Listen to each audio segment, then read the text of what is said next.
mtu aliyelaaniwa alipata laana. Pia hata mkewe akawa ni mmoja wa mtu ambao alimuita kwamba wewe mpaka sasa hivi unashikia imani yako ulikuwa nayo, kwa nini tusikufuru Mungu? Akawa ni watu tu wa kumjaza maneno na mrestrict kwamba hata maneno yako yenye hekima ulionao sisi ni maneno gani tusiyojua. Wakawa wanamwambia, lakini wale walikuwa tukibali kwa kisari nayo, walikuwa kila chakula pamoja, walikuwa ni watu wengi. Na hao sasa ndio mimi ninawaita divine helper, hao ambao leo hii unasali nao, hao ambao leo hii umeanza nao huduma. For example, uko first year, uko katika district fulani, umeanza nao huduma nao, umesali nao, lakini pale ambapo huduma yako inapoanza kuchafuliwa, au pale ambapo kitu ambacho Mungu alikiingiza kwako kinaanza kuchafuliwa, kinaingizwa kwenye machafuko, aidha kwa environment ambayo inasababishwa na shetani nayo imeruhusiwa kwa Mungu, pale inapoanza kuchafuliwa huduma yako, and there wale watu ambao ulipokianza nao, sure kabisa, sure nakuhakikishia ulikuwa nao ukisali nao the mmoja, hao ndio wanakuja kwa kwanza kuleta, na kwa kwanza kujitenga na wewe, na kwa kwanza kukupashia maneno ambayo ni ya mchafuko, wanakuwa kwanza kukuchafua hata kwa rafiki zao, wanakuwa kwanza pia kukuchafua kwa mataifa. I'm laughing, lakini sio nzuri.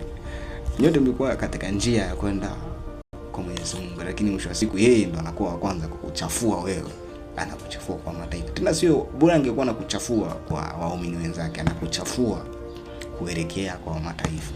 Yani for example, unaona ulikuwa na sali naye, anaenda kwa mtu ambao hasari na wewe, ambia bana mtumishi yule wa hovyo yule kapikwa na Mungu, yule bana amepigwa na Mungu, angalia sasa hivi tu yeye ni kufeli mipango yake, yani yeye hajawahi hata kutupoa mipango yake, anakuchafua. Tena maneno yanazungumza kwa watu wa mataifa kabisa, wasiokuwa kwenye jumuiya yake. Sasa Mungu ndo akaja hapo, Mungu akaja kutuonesha nini maana divine helper. So divine helper ni hao ambao unaambatana nao kwenye ibada, lakini pale ambapo unaingia katika changamoto, pale ambapo Mungu anataka kujaribu ile wale ambao wanajitenga na wewe, ambao mlikuwa kisali, wanaojitenga na hao ndio mimi ninawaita divine helper. Mimi ni classify kama divine helper. Kijana wewe koka au ndugu yangu mwenye huduma, kwa nao watu sio vibaya, inatakiwa uwe nao, kwa sababu mwisho wa siku watafanya huduma yako multiply iwe mara 2. Na wana somo hii, wakati wa kulisoma hii, of course kwa ni msukumo kwa Mungu, baada ya kusikia hints kutoka kwa sehemu tofauti, nikaomba hata niiweke pale hata kwenu angalau hata msikie. So divine helper ni wale ambao wanajitenga nawe, sio kwamba mlikuwa mnasali nao, lakini wanajitenga nawe baada ya Mungu kuachilia mapigo ya kupate, kama Mungu alivyoachilia mapigo ya mpate mtumishi wake wa Mungu Ayubu. Sasa ndio anaanza kuwahoji. Mungu anakuja anaanza kuwahoji katika ile 42 sura ile ya 7, kuanzia 7. Mungu anaanza kuwahoji, anasema, nimewachukia sana wewe Elfazi na rafiki zako wawili, kwa sababu hamkunena vema, hamkuambatana vema katika siku zangu, isipokuwa tu mhusika wangu ambao ni mtumishi wa Mungu Ayubu, ndiye peke yake alinena vema katika siku zangu. Changamoto unayopitia mtumishi wa Mungu, mzee, hiyo ni siku ya Mungu. Mungu anataka mthibitishe shetani kwamba hata kama shetani utakutaiba vyote hivyo, utapokonya vyote kutoka kwa huyu mtumishi wangu, stiri atabaki kwa kwangu. Kwa hizo ni siku zake Mungu, sio majaribu yao. Mungu anamwambia sasa, katika siku zangu kwa kuwa hamkunena vema, mmenichukiza moyo wangu pamoja na rafiki yako wawili. Anamwambia wale divine helper. So divine helper ni wale ambao walikuwa kimzunguka Ayubu. Divine helper ni hao ambao wanakuzunguka wewe, sio wa mataifa. Divine helper ni tofauti na destiny helper. Destiny helper nimwambia anaweza kama mataifa au somebody from nowhere, bali anatumiwa kwa force ya Mungu. Divine helper ni wale ambao unaishi nao, unasali nao, hawatoki eneo tofauti. Ni wale ambao uko mnaketi nao, mnakula chakula kimoja, au ndio divine helper nao wazungumzi. So Mungu akawafuata wale divine helper. Mtu mwenye huduma unahitaji kuwa na divine helper. Na usipokuwa na divine helper hautaongezeka. Ukiwa na divine helper utaongezeka, huduma yako itaongezeka zaidi na zaidi. wanaumiza, lakini ni lazima uwe nao, ili kama unataka uwe strong, uwe uongezeke na multiply zaidi, ni lazima uwe nao divine helper. Watu wa namna hiyo ni lazima uwe nao katika maisha yako na katika huduma yako. I think hapo tumeelewana.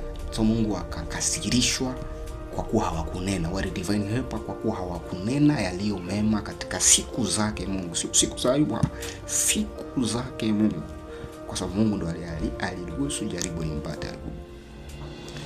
Mungu ndo anaruhusu changamoto zikupate mtumishi wake kwa kipindi fulani. Ndio Mungu anaruhusu kutest kama utabaki kuwa strong. Mungu anaruhusu. Tuendelee kusoma. Anasema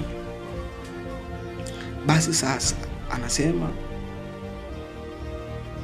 mstari wa 8, anasema basi sasa warieni ng'ombe wa uume 7 na kondoo wa uume 7, mkawaendee watumishi wangu, mkawaendee mtumishi wangu, msijisogezee sadaka ya kuteketezwa, na huyo mtumishi wangu Ayubu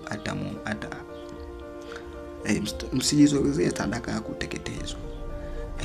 Anasema na huyo mtumishi wangu Ayubu atawaombea ninyi, kwa kuwa nitamridhia yeye, nisiwatende sawasawa na upumbavu wenu, kwani ninyi hamkunena maneno yaliyonyoka katika habari zangu, kama alivyonena mtumishi wangu Ayubu.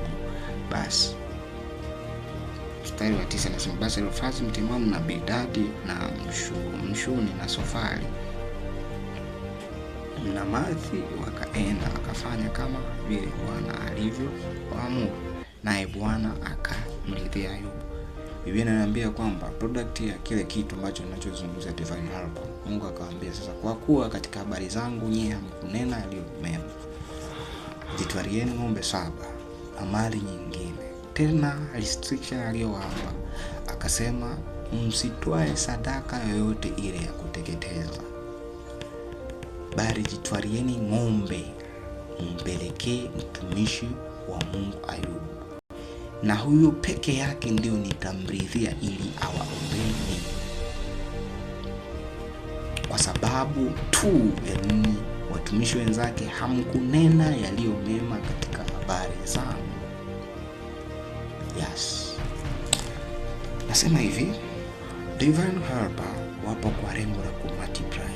Mwanzoni Ayubu, Biblia inasema mwanzo pale kabisa, Ayubu sura ya 1, alikuwa na mali nyingi sana, zikaanza kupotea kabisa, katokea moto, kararua, katokea nini, vifo vingi vya wanyama wengi. Kama nilivyosema, divine helper wapo kwa lengo la kumultiply.